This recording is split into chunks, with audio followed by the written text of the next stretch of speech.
Hello everyone, welcome back to online study. आज की इस वीडियो हम बात करने वाले हैं रेडियो सक्रियता और इसके साथ साथ एक छोटा सा टॉपिक और देखेंगे, ऑक्सीकरण और अवकरण। तो ये सभी टॉपिक बहुत इंपॉर्टेंट है। इससे पहले मैंने आपको एक वीडियो बनाया था मॉर्निंग में आवर्त सारणी, जो कि आपने ज़रूर देखा होगा। नहीं देखा है तो ज़रूर देख लीजिएगा, काफ़ी क्वेश्चंस पूछे जाते हैं। तो इस वीडियो के साथ एंड तक बने रहिएगा। तो चलिए हम शुरू करते हैं। देखिए, फर्स्ट क्वेश्चन कह रहा है कि रेडियोधर्मिता की खोज किसने की थी। रेडियोधर्मिता की खोज किसके द्वारा की गई थी? तो यहाँ पे सही आंसर बनेगा ऑप्शन बी, हेनरी बैकुलर। हेनरी बैकुलर देता है, कहीं कहीं कुछ और भी नाम लिखा जाता है, जैसे कि बैकवेरल यहाँ पे लिखा गया। तो सही आंसर बनेगा ऑप्शन बी। एक छोटा सा पॉइंट मैं आपको बताता हूँ। रेडियो सक्रियता से रिलेटेड मैंने ऑलरेडी एक पहले वीडियो बनाया था लूसेंट ऑब्जेक्टिव का, जो कि काफ़ी अच्छे तरीके से वहाँ पर आपको समझाया गया, मैंने सब चीज़ क्लियर कराया। इस वीडियो के नीचे डिस्क्रिप्शन में मैंने वीडियो का लिंक दे दिया है। अगर आप अच्छे तरीके से समझना चाहते हैं रेडियो सक्रियता को तो आप उस वीडियो को देख लीजिएगा, ठीक है। चलिए, सेकेंड क्वेश्चन से रेडियोधर्मिता का यूनिट क्या होता है। रेडियोधर्मिता यानी जो रेडियो एक्टिविटी है उसका यूनिट क्या होता है? क्यूरी। ऑप्शन डी बिल्कुल सही होगा, Curie.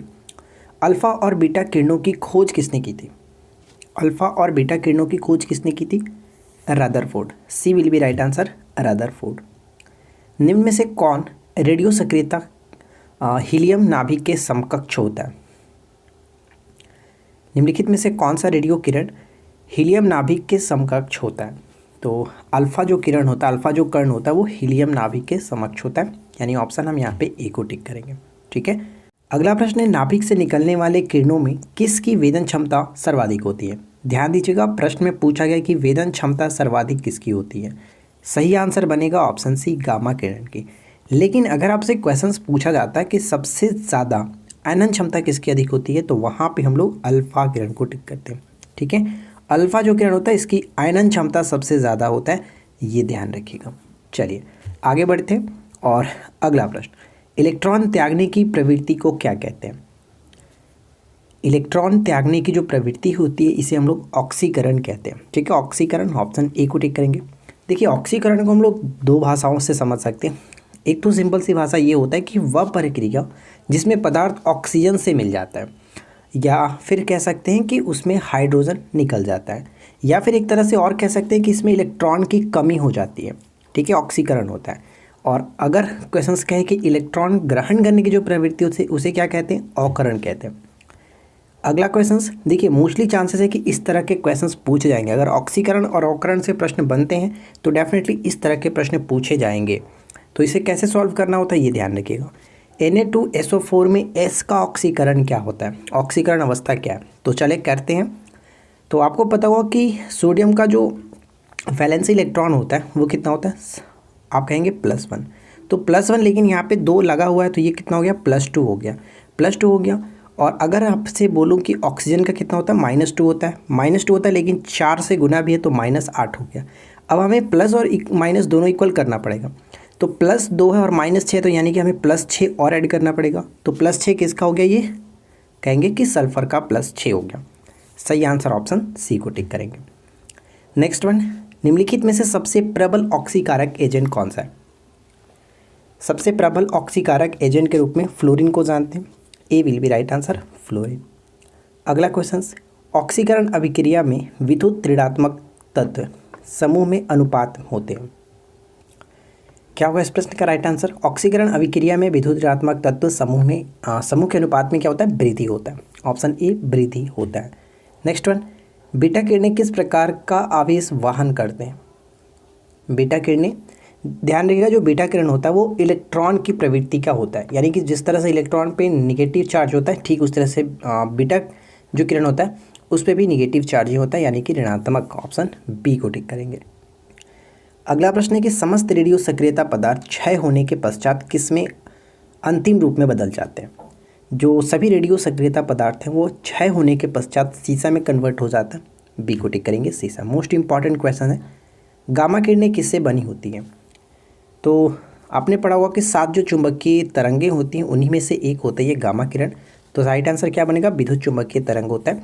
D will be right answer. निम्न में से किस किरण के आयनन क्षमता सबसे अधिक होता है? ऊपर मैंने आपको बताया था कि आयनन क्षमता अगर पूछे तो वहाँ पे अल्फा किरण को टिक करेंगे, अगर वेदन क्षमता पूछे तो वहाँ पे हम लोग गामा किरण को टिक करेंगे। तो फिलहाल आयनन पूछा गया, अल्फा किरण बिल्कुल सही आंसर है। रेडियोधर्मी वस्तुओं को किसके बने पात्र में रखा जाता है या फिर रखना चाहिए? सीसा। ठीक है, सीसा, ऑप्शन ए बिल्कुल सही होगा, सीसा। न्यूक्लिक रिएक्टरों में विमंदक और प्रशीतक दोनों की तरह प्रयुक्त होने वाला पदार्थ कौन सा है? इस प्रश्न का राइट आंसर क्या बनेगा? न्यूक्लिक रिएक्टरों में विमंदक और प्रशीतक दोनों की तरह प्रयुक्त होने वाला जो पदार्थ होता है इसे हम लोग भारी पानी, जिसको ड्यूटेरियम ऑक्साइड D2O कहा जाता है। ठीक है, ध्यान रखेंगे हाइड्रोजन का एक समस्थानिक होता है। हाइड्रोजन बम किस सिद्धांत पर काम करता है? हाइड्रोजन बम किस सिद्धांत पर काम करता है? तो हाइड्रोजन बम संलयन अभिक्रिया करता है, लेकिन कौन सी संलयन अभिक्रिया? तो अनियंत्रित होता है, अनियंत्रित संलयन अभिक्रिया। Right answer will be option D. ठीक है, हाइड्रोजन बम किसने विकसित किया था? हाइड्रोजन बम को किसने विकसित किया था? Edward Teller. Edward Teller, option A. अब आपके एक छोटा सा क्वेश्चन है, परमाणु बम को किसने विकसित किया था? आप नीचे कमेंट करके बताएंगे परमाणु बम को किसने विकसित किया था, परमाणु बम के आविष्कारक कौन है? अल्फा बीटा गामा की वेदन क्षमता यानी वेदन शक्ति अपने आरोही क्रम में किस क्रम में होगा? अवरोही क्रम में पूछा जा रहा है। तो डिसेंडिंग ऑर्डर की बात की जा रही है, तो सबसे ज़्यादा जो वेदन क्षमता होता है वो गामा किरण की, उसके बाद बीटा किरण की, उसके बाद अल्फा किरण, यानी gamma beta alpha, gamma beta alpha, option B.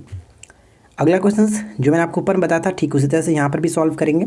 देखिए कैसे सॉल्व करते हैं, तो कैसे करते हैं, पूछा जा रहा है कि सल्फर की ऑक्सीकरण अवस्था क्या है? तो सल्फर यहाँ पे देखिए, सबसे पहले अगर हम सोडियम की बात करें तो +1 होता है, लेकिन 2 से गुना है तो ये +2 हो गया। और अगर हम यहाँ पे देखें ऑक्सीजन का -2 होता है, लेकिन 3 से गुना है तो -6 हो जाता है। अब हमें इक्वल करना पड़ेगा, तो S2 है, तो यहाँ पे देखिए +2 है, यहाँ पे -6 है, तो अगर मैं यहाँ पे कितना आना चाहिए? +4 आना चाहिए, तभी तो इक्वल होगा। +4 आने का मतलब कि यहाँ पे हम करना पड़ेगा 2 से गुना भी है तो +2 करेंगे। ठीक है, +2 करेंगे तभी तो 2 से गुना होगा, 2 दूना 4 बनेगा, तो +2 राइट आंसर बनेगा ऑप्शन सी। ठीक है, ऑप्शन सी को टिक करेंगे। अगला क्वेश्चन क्या है? नेक्स्ट क्वेश्चन है कि किसी अभिक्रिया में ऑक्सीकरण और अवकरण क्या होता है? किसी अभिक्रिया में ऑक्सीकरण और अवकरण क्या होता है? दोनों साथ साथ होती है, और इस तरह की अभिक्रिया को हम क्या कहते हैं? रेडॉक्स अभिक्रिया। ठीक है, रेडॉक्स अभिक्रिया के नाम से जाना जाता है। नेक्स्ट क्वेश्चन, हाइड्रोजन के जलने से समृद्ध प्रक्रिया कौन सी है? हाइड्रोजन के जलने से समृद्ध प्रक्रिया, तो हाइड्रोजन को अगर हम जलाते हैं तो ऑक्सीजन के प्रेजेंस में ही जलेगा, तो ये क्या बन जाएगा? H2O। कैसे बनेगा? यहाँ पे अगर 2 से गुना करेंगे तभी ये इक्वल होगा। अब आप यहाँ पे देखिए कि ऑक्सीजन का संयोग हो जा रहा है इसमें, तो मैंने आपको बताया था कि ऑक्सीकरण क्या होता है? वह पदार्थ होता है जिसमें ऑक्सीजन से मिल जाता है, वह पदार्थ जिसमें ऑक्सीजन से मिल जाता है या फिर हाइड्रोजन निकल जाता है, तो यहाँ पे ऑक्सीजन मिल जाता है, तो यानी कि ऑक्सीकरण की अभिक्रिया। राइट आंसर बनेगा option A. Most important question की लोहे पर जंग लगना किसका उदाहरण है? लोहे पर जंग लगना जो है उदाहरण है वो ऑक्सीकरण का ही उदाहरण है, ऑप्शन सी को टिक करेंगे, ऑक्सीकरण का उदाहरण है। देखिए क्वेश्चन, लास्ट क्वेश्चन है, कैसे करते हैं? मैंने आपको ऊपर में 2 क्वेश्चन समझा दिया, आप इसको खुद से कोशिश करिए करने की। यहाँ पे पूछा है कि क्रोमियम की ऑक्सीकरण अवस्था क्या होगा? देखिए अगर हम यहाँ पे करें तो +2, क्योंकि जो पोटेशियम उसका +1 होता है तो +2 हो जाए, 2 से गुना है तो। ठीक है, क्रोमियम का हमें नहीं पता है तो चलो क्रोमियम छोड़ते हैं, और ऑक्सीजन का हमें क्या पता है? -2 होता है, लेकिन 7 से गुना है तो -14 हो गया, -14। अब हमें यहाँ पे दोनों इक्वल करने के लिए कितना चाहिए? +12 चाहिए, +12 चाहिए तो 2 से गुना भी तो है, यानी कि +6 रखेंगे तब तो 2 से गुना करेंगे, तो +6 यहाँ पे राइट आंसर बनेगा, ऑप्शन सी हो गया बिल्कुल सही आंसर। क्रोमियम का ऑक्सीकरण अवस्था कितना होगा? +6। ठीक है, तो उम्मीद करते हैं कि आप लोग के छोटा सा वीडियो समझ में आ गया होगा, और यहाँ पे जो इंपॉर्टेंट है एक्सपेक्टेड क्वेश्चंस थे मैंने आपको करा दिया। और अगर आप रेडियो सक्रियता से अच्छे तरीके से क्वेश्चंस करना चाहते हैं पूरी डिटेल में, तो इस वीडियो के डिस्क्रिप्शन में लिंक दिया है, आप हमारे उस वीडियो को देख लीजिएगा, वहाँ पे आपको बहुत अच्छे तरीके से सब चीज़ क्लियरली समझ में आ जाएगा। राइट, तो बस आज के इस वीडियो में इतना ही, मिलते हैं नेक्स्ट क्लास में। Thanks for watching, keep watching, keep learning, have a good day.